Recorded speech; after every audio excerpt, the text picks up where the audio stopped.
Good morning बच्चों, कैसे हैं आप सब। उम्मीद करता हूँ अच्छे होंगे। आज जैसा कि इलेक्ट्रोस्टैट की सीरीज़ हम कंटिन्यू करते हुए नेक्स्ट टॉपिक इलेक्ट्रिक फील्ड कराएंगे। ठीक है, फ्रेश टॉपिक है, नया टॉपिक है। लेकिन इसके पहले अगर आपने कूलम्स लॉ नहीं देखा हुआ है, इलेक्ट्रोस्टैटिक फोर्स क्या होता है, ठीक है, उसके न्यूमेरिकल्स, उसके कॉन्सेप्ट सारे, थ्योरेटिकल कॉन्सेप्ट सारे कैसे यूज करते हैं, वो सारे हमने प्रीवियस लेक्चर में एक्सप्लेन किया हुआ है। तो पहले आप उसको देख लें, क्योंकि वहाँ की कुछ चीज़ें यहाँ भी लिंक में आएंगी। ठीक है, तो आपको ये अच्छे ढंग से समझ में आएगा ये टॉपिक। तो इलेक्ट्रोस्टैटिक्स, जैसा कि हमने पहले ही आपको एक बार ओवरव्यू में एक्सप्लेन किया हुआ है कि इलेक्ट्रोस्टैटिक्स क्या है। That is study of static property of electric charge. कोई चार्ज है जो रेस्ट पे है, स्टैटिक है, ठीक है, मूव नहीं कर रहा है, वो स्टैटिक होकर के कौन कौन सी प्रॉपर्टी शो करता है वो हम इलेक्ट्रोस्टैट्स में पढ़ते हैं। तो इसीलिए सबसे पहले हम बेसिक इलेक्ट्रिक चार्ज के अबाउट में पढ़ते हैं कि इलेक्ट्रिक चार्ज होता क्या है, ठीक है, इसकी प्रॉपर्टीज़ क्या होती हैं, वो सारी चीज़ें। फिर हमने इलेक्ट्रिक चार्ज है तो उसकी जो दूसरी प्रॉपर्टी है कि किसी दूसरे चार्ज पे फोर्स एक्सर्ट करता है, फोर्स अप्लाई करता है, ठीक है, वो फोर्स कितना होता है, वो फोर्स कितना होता है उसको कूलम्स ने बताया था, वो एक्सपेरिमेंटली कैलकुलेट किया गया है, उसको हमने एक्सप्लेन किया है। प्लस उसके साथ साथ उसके कुछ न्यूमेरिकल्स भी सॉल्व किए हैं। वे न्यूमेरिकल आप ज़रूर देख लेना, और न्यूमेरिकल बहुत ही अच्छे न्यूमेरिकल हैं, ठीक है, सारे कॉन्सेप्ट्स आपके क्लियर कर देंगे। तो न्यूमेरिकल आप एक बार देख लेना। 2 लेक्चर मैंने न्यूमेरिकल का बनाया हुआ है, 1 लेक्चर कूलम्स लॉ का पूरा डिटेल में एक्सप्लेन किया हुआ है, ठीक है, तो आप उसको देख लेंगे अच्छे से तो क्लियर हो जाएगा आपका कॉन्सेप्ट।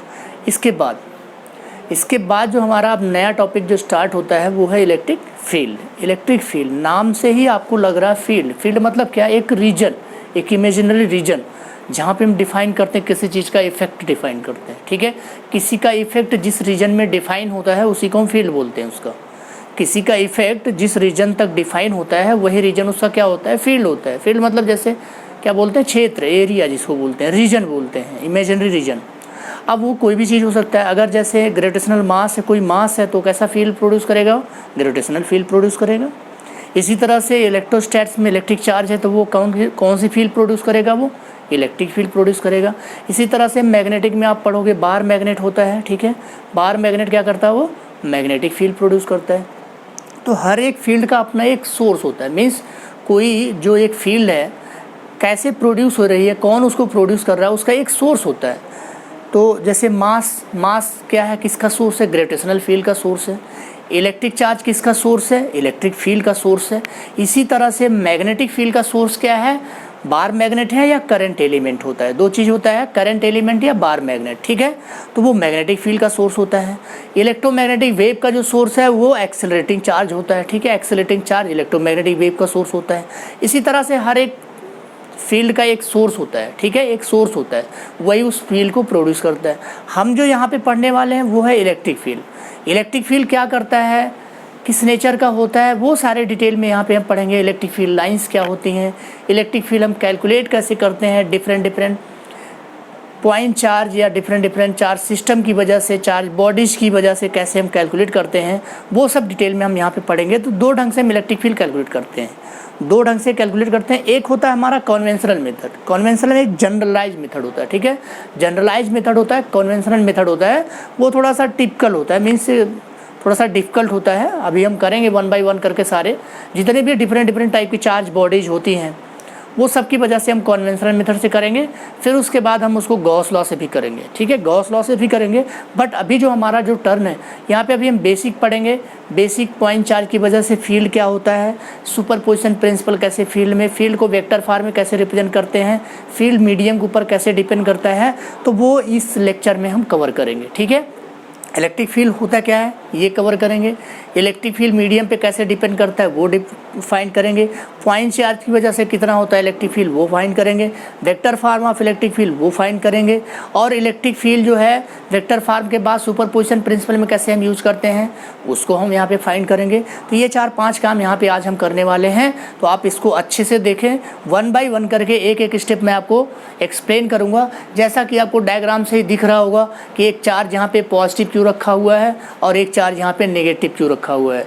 पॉजिटिव चार्ज क्या है, पॉजिटिव चार्ज जो अपने से क्या होता है, चार्ज को निकालता है, रिलीज करता है, इसलिए वो पॉजिटिव बनता है।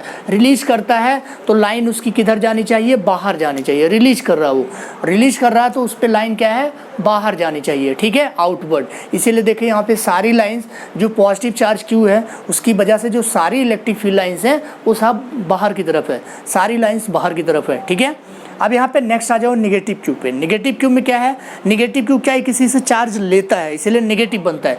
ये किसी से चार्ज को एक्सेप्ट करता है, लेता है, इसीलिए नेगेटिव बनता है। इसीलिए क्या करते हैं, एक्सेप्ट कर मतलब सारी लाइंस इसी की तरफ होंगी, जितनी भी इलेक्ट्रिक फील्ड लाइंस होंगी वो सारी निगेटिव चार्ज की तरफ ही होंगी। क्लियर हो गया, ये कॉन्सेप्ट आपको समझ में आ गया होगा। तो ये हमारा कॉन्सेप्ट है। अब जनरलाइज जो फार्मूला आता है हमारा इलेक्ट्रिक फील्ड का, वो इलेक्ट्रिक फील्ड का फार्मूला होता है, अगर हम स्टेटमेंट भी अभी लिखेंगे यहाँ पे, सबसे फंडामेंटल फार्मूला जो होता है इलेक्ट्रिक फील्ड का, सबसे फंडामेंटल, इसी तरह से हम ग्रेविटेशनल फील्ड को भी डिफाइन करते हैं। वो फंडामेंटल फार्मूला होता है इलेक्ट्रिक फील्ड वेक्टर फॉर्म में रिप्रेजेंट कर रहे हैं इसको यहाँ पे हम। Electric field vector is equal to limit q naught tends to zero force vector divide by q naught. Force vector means जो चार्ज है वो किसी के ऊपर क्या कर रहा होगा, फोर्स एक्सर्ट कर रहा होगा। उस फोर्स मीन्स एक यूनिट चार्ज पे कितना फोर्स लगता है वही इलेक्ट्रिक फील्ड होता है। क्या बोल सकते हैं इसको, यूनिट चार्ज पे कितना फोर्स एक्सर्ट होता है, कितना फोर्स लगता है, वही हमारा इलेक्ट्रिक फील्ड वेक्टर होता है, ठीक है। मीन्स अगर इसको वन लाइन हम स्टेटमेंट में डिफाइन करना चाहें तो this is force per unit test charge. इसको हम डिफाइन कर सकते हैं, this is defined as force per unit test charge. अगर एक लाइन में हम इलेक्ट्रिक फील्ड को डिफाइन करना चाहें तो फोर्स पर यूनिट चार्ज हम डिफाइन कर सकते हैं, force per unit test charge इसको हम डिफाइन कर सकते हैं। दूसरी बात ये आती है, दूसरी बात क्या है, ये फोर्स के ऊपर डिपेंडेंट है। फोर्स कैसी क्वांटिटी होती है, वेक्टर क्वांटिटी होती है। कैसी क्वांटिटी होती है, वेक्टर क्वांटिटी होती है। इसीलिए इलेक्ट्रिक फील्ड भी क्या होगा भाई, वेक्टर क्वांटिटी होगा, ठीक है। इसी वजह से जो इलेक्ट्रिक फील्ड होगा वो भी क्या होगा, आपका वेक्टर क्वांटिटी होगा। इसको आगे हम रिप्रेजेंट करके देखेंगे क्या होता है, बट अभी जो फंडामेंटल डेफिनेशन है वो आप इसको नोट कर सकते हैं। दिस इज मैथमेटिकल एक्सप्रेशन, इसको हम बोलेंगे मैथमेटिकल एक्सप्रेशन, और जो स्टेटमेंट है वो ऊपर लिखा हुआ है, ये है हमारा mathematical expression of electric field. क्या होता है, force vector divide by test charge q naught. अब बात आती है टेस्ट चार्ज क्या होता है, ये सबको पता है कि नहीं भाई, इसका मतलब क्या है, टेस्ट चार्ज क्यों इसको बोल रहे हैं। चलिए इसके बारे में हम बता देते हैं। टेस्ट चार्ज का मतलब ये होता है, टेस्ट चार्ज अगर आप लिखना चाहें हैं तो ऐसा लिख सकते हैं, टेस्ट चार्ज एक ऐसा चार्ज है जिसका अमाउंट बहुत कम होता है, ठीक है, मतलब उसकी स्ट्रेंथ बहुत कम होती है, फील्ड की स्ट्रेंथ उसकी बहुत कम होती है, नेग्लेजिबल होती है। तो टेस्ट चार्ज मतलब वो क्या करता है, किसी दूसरे चार्ज की फील्ड को टेस्ट करने के लिए हम लेके आ रहे हैं, तो वो दूसरे की फील्ड को अफेक्ट ना करे, इसी वजह से उसकी जो वैल्यू होती है वो बहुत कम होती है, और उसी को हम क्या बोलते हैं, टेस्ट चार्ज बोलते हैं। कोई डिफरेंट चार्ज नहीं, वो टेस्ट चार्ज यही चार्ज है, बस उसका जो मैग्नीट्यूड है, वैल्यू है, वो बहुत कम होता है, जिससे वो दूसरे के जो फील्ड है उसको अफेक्ट ना करे, इसीलिए इसको हम यहाँ पे टेस्ट चार्ज लेते हैं। आई थिंक आपको क्लियर हो गया होगा। अगर आप नोट करना चाहते हैं तो इस चीज़ को नोट करते हैं, test charge is a charge that has very less in amount so that it will not affect the field of source charge.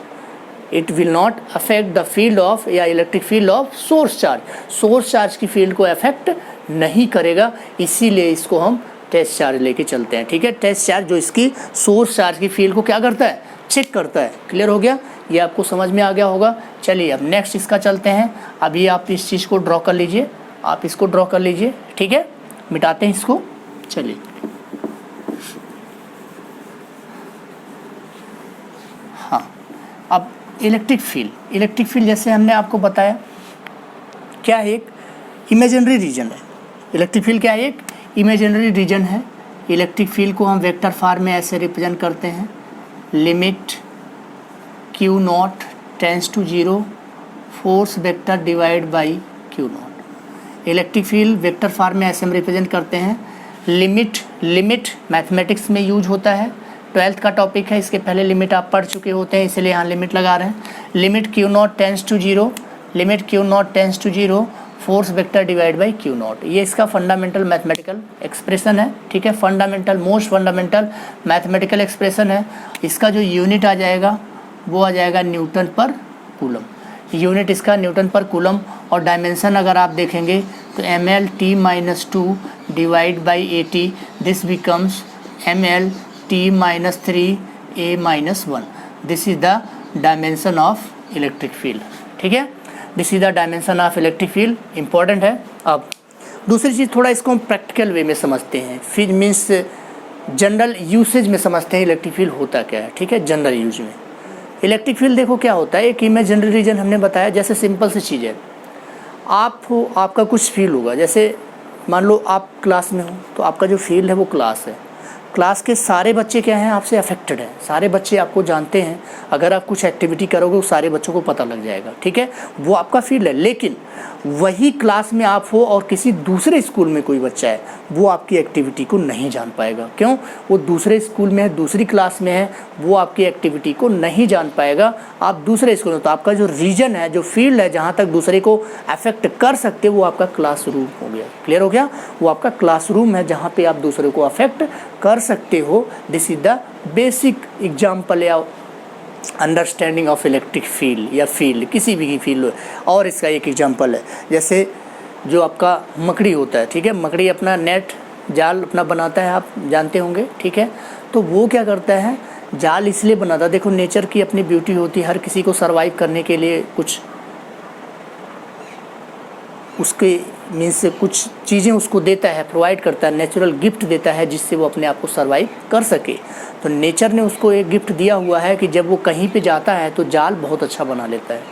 जाल इसलिए देखो, अगर जाल बनाता है तो उसमें क्या होता है, इंसेक्ट गिरता है, इंसेक्ट गिरता है, और अगर जाल में गिर गया तो वो फिर बाहर नहीं जा पाता, मकड़ी उसको अपनी तरफ खींच लेती है, सेंटर की तरफ खींच लेती है और मकड़ी का पेट भर जाता है, ठीक है। तो ये चीज़ है, मतलब हर किसी का अपना, तो वो जो जाल है, जो नेट है, वो उसका मकड़ी का फील्ड है, उसमें अगर कोई गिरा तो उससे अफेक्टेड होगा, उसको अपनी तरफ वो खींच लेगा। लेकिन जाल के बाहर कोई गिरेगा मकड़ी उसको नहीं पकड़ पाएगी, नहीं खींच पाएगी, क्लियर हो गया। तो आई थिंक आपको इलेक्ट्रिक फील्ड अच्छे से समझ में आ गया होगा कि एक्चुअल इलेक्ट्रिक फील्ड होता क्या है, ठीक है, एक्चुअल इलेक्ट्रिक फील्ड होता क्या है, ये मैथमेटिकल एक्सप्रेशन है। जनरल ओवरव्यू में मैंने आपको बता ही दिया कि इलेक्ट्रिक फील्ड होता क्या है। अब देखते हैं इलेक्ट्रिक फील्ड का ये डायमेंशन हो गया, electric field due two point charge क्या होता है, ठीक है, electric field due two point charge क्या होता है, इलेक्ट्रिक फील्ड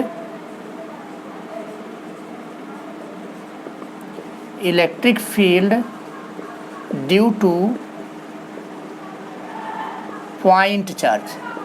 याद रखना मैं किसकी बात कर रहा हूँ भाई, पॉइंट चार्ज की। इसके बाद हम चार्ज डिस्ट्रीब्यूशन सिस्टम भी पढ़ेंगे अभी 1 बाय 1 करके, अभी हम पॉइंट चार्ज की वजह से कर रहे हैं। पॉइंट चार्ज, मान लो ये कोई सोर्स चार्ज है, ये कैपिटल Q है, ठीक है, ये हमने यहाँ पे कोई Q0 चार्ज लेके आए, इसका डिस्टेंस यहाँ से कितना है, R है। ये Q0 कौन सा चार्ज है, वही टेस्ट चार्ज है, ये टेस्ट चार्ज है, इम्पोर्टेंट है, टेस्ट चार्ज है। और ये क्या है, ये आपका सोर्स चार्ज है भाई, ये क्या है आपका सोर्स चार्ज, आपको दिखाई दे रहा हो, ठीक है, इसको दिखाई दे रहा है आपको, देख लीजिए, जो Q0 है वो आपका टेस्ट चार्ज है और जो कैपिटल Q है वो आपका सोर्स चार्ज है। तो हमको इस पॉइंट चार्ज की वजह से फील्ड का एक्सप्रेशन फाइंड करना है, इस पॉइंट चार्ज की वजह से फील्ड का एक्सप्रेशन फाइंड करना है। तो देखिए भाई, ये चार्ज है और ये चार्ज है, हमें इलेक्ट्रिक फील्ड का फंडामेंटल फार्मूला क्या लिखा है, आप देख लीजिए, F/Q0। तो पहले हम फोर्स यहाँ पे फाइंड कर लेंगे। अगर हम मैग्नीट्यूड की बात करें तो मैग्नीट्यूड में जो इलेक्ट्रिक फील्ड होता है जस्ट F/Q0 होता है, F/Q0 होता है, ये मैग्नीट्यूड के फॉर्म में है। अब यहाँ पे हमें क्या करना है, केवल फोर्स का फार्मूला लिख लेना है। तो फोर्स क्या होगा, force between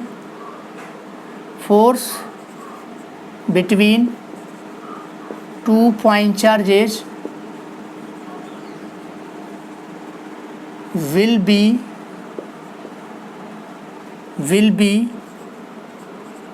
given as F is equal to K Q0 by R square।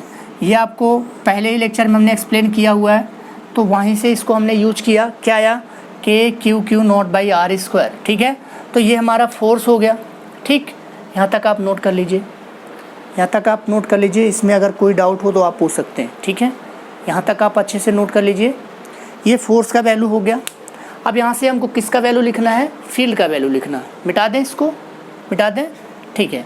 तो फील्ड की वैल्यू देखो अब कैसे लिखेंगे, ये फोर्स की वैल्यू ऐसे लिखा रहने दीजिए, फील्ड की वैल्यू कैसे लिखेंगे,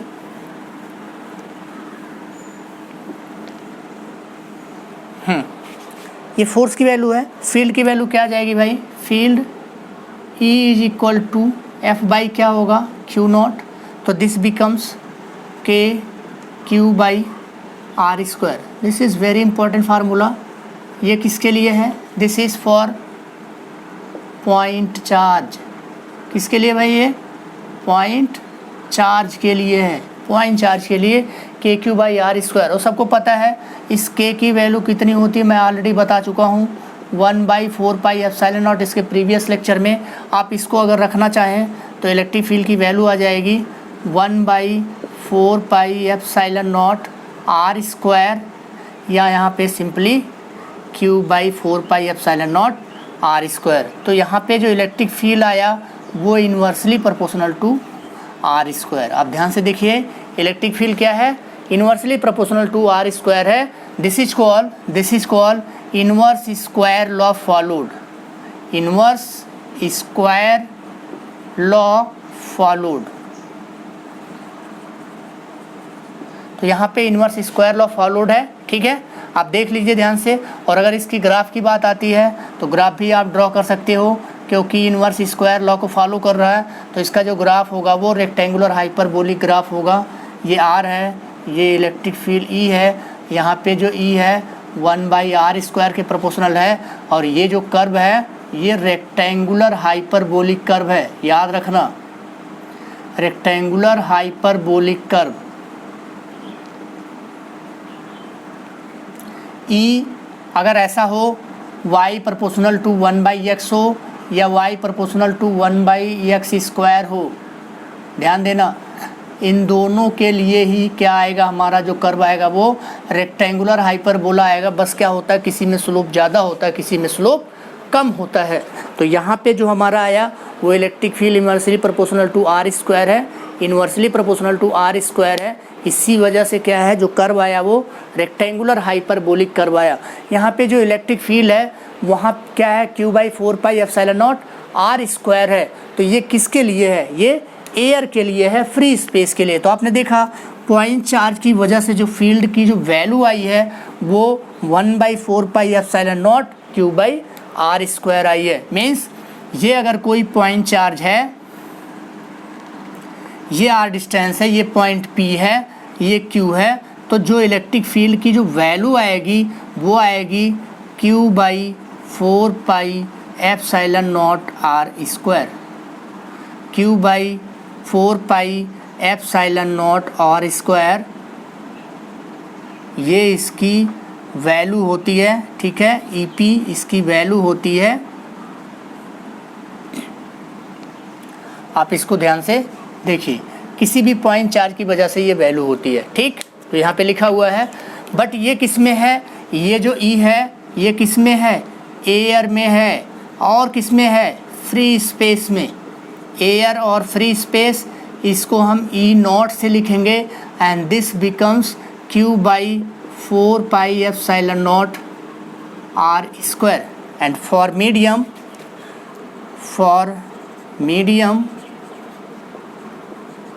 मीडियम में आपको पता है E मीडियम जो आएगा, अब ये ε0 की जगह पे क्या हो जाएगा, ε0 K हो जाएगा। तो दिस इज Q/4πε यूज करेंगे, और इस एप्सिलॉन की वैल्यू ε0 K होता है, सबको पता है, इसलिए डायरेक्टली हम इसको लिख दे रहे हैं, यहाँ पे r² आ गया, and that is nothing just E0/K। This is very important. तो इलेक्ट्रिक फील्ड की जो वैल्यू आई वो देखिए ध्यान से, मीडियम में वो क्या हुआ, E0/K हो गया। इसका मतलब इलेक्ट्रिक फील्ड मीडियम में क्या होता है, कम हो जाता है, रेड्यूस हो जाता है। मीडियम में इलेक्ट्रिक फील्ड रेड्यूस हो जाता है। अगर कोई चार्ज किसी मीडियम में प्लेस कर दिया जाए तो जो इलेक्ट्रिक फील्ड की वैल्यू हमेशा वो कम होगी कंपेयर टू एयर और फ्री स्पेस। तो एयर और फ्री स्पेस में जो इलेक्ट्रिक फील्ड की स्ट्रेंथ होती है वो ज़्यादा होती है कंपेयर टू किसी मीडियम के। अब के की वैल्यू आप सबको पता है, के 1 होता है, के इनफाइनाइट होता है। ये किसके लिए होता है? एयर के लिए, एयर और फ्री स्पेस। और ये किसके लिए होता है? कंडक्टर के लिए। इसका मतलब क्या हो गया भाई? कंडक्टर के अंदर जो फील्ड है वो क्या हो जानी चाहिए? के की वैल्यू क्या है? इनफाइनाइट है। तो कंडक्टर के इनसाइड में जो फील्ड होगी वो क्या होगी? 0 हो जाएगी। हमेशा कंडक्टर के अंदर जो फील्ड आएगी वो 0 होगी, चाहे कंडक्टिंग स्फीयर हो, चाहे कंडक्टिंग स्फेरिकल शेल हो, कोई भी हो, उसके इनसाइड में हमेशा जो फील्ड होगी वो क्या होगी? 0 हो जाएगी, क्योंकि के की वैल्यू क्या है? इनफाइनाइट होती है। क्लियर हो गया? तो ये पॉइंट चार्ज की वजह से आपको समझ में आ गया। मीडियम पे डिपेंडेंसी कैसे होती है ये आपको समझ में आ गया। क्लियर हो गया? अब आते हैं इसके वेक्टर रिप्रेजेंटेशन में। इलेक्ट्रिक फील्ड का वेक्टर रिप्रेजेंटेशन कैसे करेंगे इसको आते हैं। ठीक है, इसको करते हैं, ये नोट कर लीजिए आप। इलेक्ट्रिक फील्ड के वेक्टर रिप्रेजेंटेशन पे आते हैं। इलेक्ट्रिक फील्ड के वेक्टर रिप्रेजेंटेशन पे जैसे फोर्स होता है उसी तरह से इलेक्ट्रिक फील्ड भी होता है। तो फोर्स की तरह से इलेक्ट्रिक फील्ड को भी हम वेक्टर फॉर्म में रिप्रेजेंट कर देंगे इसको। ठीक है, सबसे पहले इसका जो जनरल एक्सप्रेशन है वो लिखते हैं। देखिए, इलेक्ट्रिक फील्ड का जो जनरल एक्सप्रेशन है पॉइंट चार्ज की वजह से वो क्या लिखा आपने? वो लिखा आपने Q/4πε0 r²। This is point charge and this is r distance. This is point charge. ये पॉइंट P पे इलेक्ट्रिक फील्ड की वैल्यू है Q/4πε0 r²। क्लियर हो गया? ये r यहाँ से क्या है? डिस्टेंस है। ठीक, ये E की वैल्यू Q/4πε0 r²। अब ये जो फील्ड है वो किधर है? Q की वजह से इस पे किधर है फील्ड? इस डायरेक्शन में है फील्ड। इसका मतलब जिस पॉइंट पे आपको फील्ड फाइंड करना है उस पॉइंट पे फील्ड क्या है? रेडियली आउटवर्ड है। रेडियली आउटवर्ड है मीन्स उसी के एलोंग है। तो अगर इसको हम वेक्टर फॉर्म में लिखना चाहें, मतलब ये r के एलोंग है, दिस इज, इसका मतलब वेक्टर फॉर्म में अगर लिखना चाहें तो Q/4πε0 r² into r cap. क्यों? क्योंकि ये एलोंग r है। किसके है? r के लॉन्ग है। जिस पॉइंट पे आपको फाइंड करना है उसको से उस पॉइंट सोर्स चार्ज से कनेक्ट करिए और वो जो रेडियल डिस्टेंस आती है उसी के लॉन्ग है। इसलिए हमने r कैप से मल्टीप्लाई कर दिया। ठीक है, अब देखिए r कैप यूनिट वेक्टर है। आपको पता है किसी भी वेक्टर में, किसी भी यूनिट वेक्टर में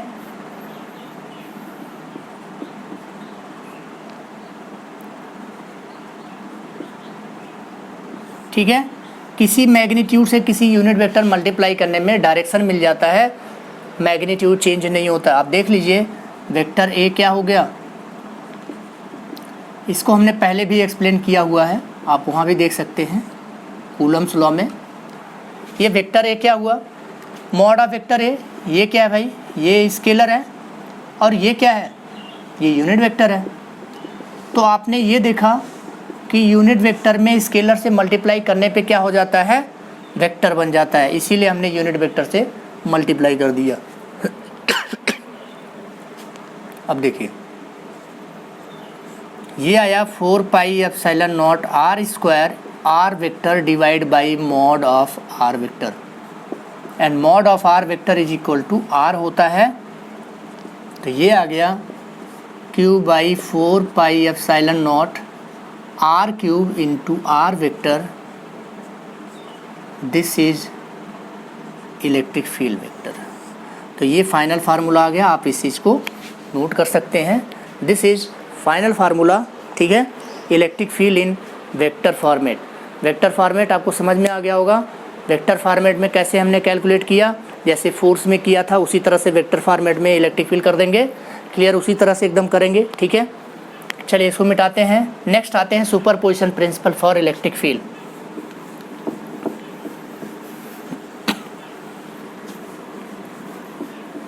जैसे फोर्स था, फोर्स की तरह से ही यहाँ पे हम सुपरपोजिशन प्रिंसिपल यूज करेंगे।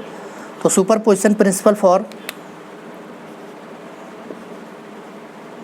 Superposition principle for electric field.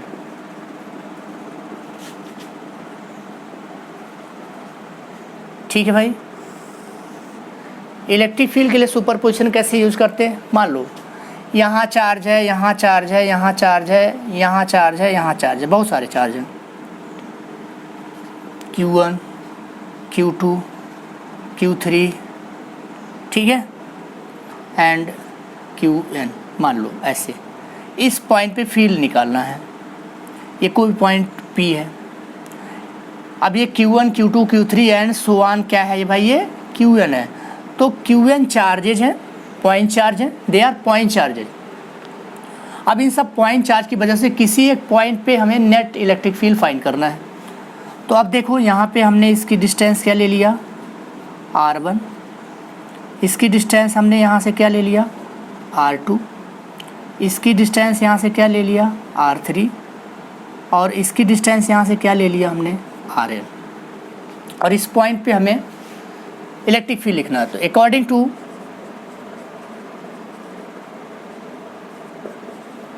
Superposition principle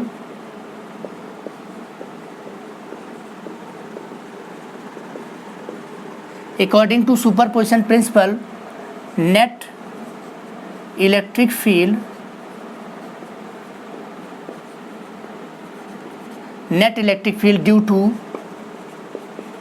due to all point charges at point P is क्या होगा? Will be. ठीक है, नेट इलेक्ट्रिक फील्ड क्या होगा? तो देखिए उसको लिखते हैं, electric field net EP is equal to sum of electric field. इसका इलेक्ट्रिक फील्ड हमने ले लिया E1 वेक्टर, इसका हमने E2 वेक्टर, इसका इलेक्ट्रिक फील्ड हमने E3 वेक्टर, और इसका इलेक्ट्रिक फील्ड हमने En वेक्टर ले लिया। ठीक है, तो क्या हो जाएगा? सभी का वेक्टर सम हो जाएगा भाई। ये वेक्टर क्वांटिटी है, स्केलर नहीं है, डायरेक्टली आप इसको ऐड कर दोगे, plus so on En vector. आई बात समझ में? तो ये अकॉर्डिंग टू सुपरपोजिशन प्रिंसिपल क्या होगा? सभी की फील्ड क्या होगी? ऐड हो जाएगी। अब E1 E2 E3 आप लिख लो, वेक्टर फॉर्म में क्या होगा? K Q1, चार्ज Q1 है, Q1 रख दो, Q1 by R1 cube into R1 vector. इसी तरह से आप E2 रखेंगे, क्या हो जाएगा? K Q2 by R2 cube into R2 vector, and so on. इसी तरह से En रखेंगे, that is K Qn by Rn cube into Rn vector. तो ये सारी फील्ड आप यहाँ पे रख देंगे, ये वैल्यू यहाँ पे रख देंगे, और नेट फील्ड आपको पता लग जाएगा। This is superposition principle for electric field. I think आपको समझ में आ गया होगा, क्योंकि इसको डिटेल में हमने इलेक्ट्रिक फोर्स में भी किया हुआ है। वही कॉन्सेप्ट यहाँ पे फिर से रिपीट हो रहा है। तो ये हो गया हमारा इलेक्ट्रिक फील्ड। ठीक है, अब देखिए आज हमने क्या किया, क्या क्या पढ़ा। सबसे पहले इलेक्ट्रिक फील्ड होता क्या है? इलेक्ट्रिक फील्ड होता क्या है? That is electric field per unit test charge. कैसे उसको फाइंड करते हैं? Means force per unit test charge is called electric field. ये डिफाइन किया। फिर इलेक्ट्रिक फील्ड पॉइंट चार्ज की वजह से क्या होती है, फिर उसका मैथमेटिकल जो फार्मूलेशन है, मैथमेटिकल फार्मूला क्या होता है? Limit Q0 tends to 0 F by vector F by Q0, वो आपने लिखा। फिर उसी से उसको यूज करते हुए आपने क्या किया? उसका पॉइंट चार्ज की वजह से इलेक्ट्रिक फील्ड लिखा, KQ बाई आर स्क्वायर आया, KQ बाई आर स्क्वायर। उसका ग्राफ भी आपने देखा। मीडियम पर कैसे डिपेंड करता है वो आपने देख लिया, बाई K हो जाता है, हमेशा रेड्यूस हो जाता है। उसके बाद आपने देखा इलेक्ट्रिक फील्ड को हम वेक्टर फॉर्म में कैसे रिप्रेजेंट करते हैं, वो आपने देख लिया वेक्टर फॉर्म में। फिर आपने देखा कि इलेक्ट्रिक फील्ड को सुपरपोजिशन प्रिंसिपल कैसे यूज करके हम करते हैं। ठीक है, तो ये हमारा हो गया इस लेक्चर में basic overview about electric field. Basic चीज़ें, फंडामेंटल चीज़ें हमने बताया हुआ है। अब इसके बाद हम आपको क्या करेंगे, नेक्स्ट लेक्चर में चार्ज डिस्ट्रीब्यूशन सिस्टम पढ़ाएंगे। चार्ज डिस्ट्रीब्यूशन सिस्टम के बाद डिफरेंट चार्ज सिस्टम होगा, उसकी वजह से इलेक्ट्रिक फील्ड कॉन्वेंशनल मेथड से फाइंड करेंगे। दो मेथड होते हैं, एक गॉस लॉ होता है, एक कॉन्वेंशनल मेथड होता है। तो अभी जो हम आपको इलेक्ट्रिक फील्ड कराएंगे वो सारे कन्वेंशनल मेथड से कराएंगे। जो भी है पॉइंट चार्ज हो गया आपका, या फिर charge body, linear charge system, spherical जो आपका एरियल चार्ज डिस्ट्रीब्यूशन सिस्टम जो होते हैं, सरफेस चार्ज डिस्ट्रीब्यूशन जिसको बोलते हैं।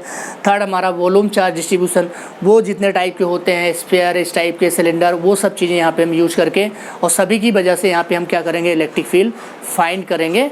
ठीक है।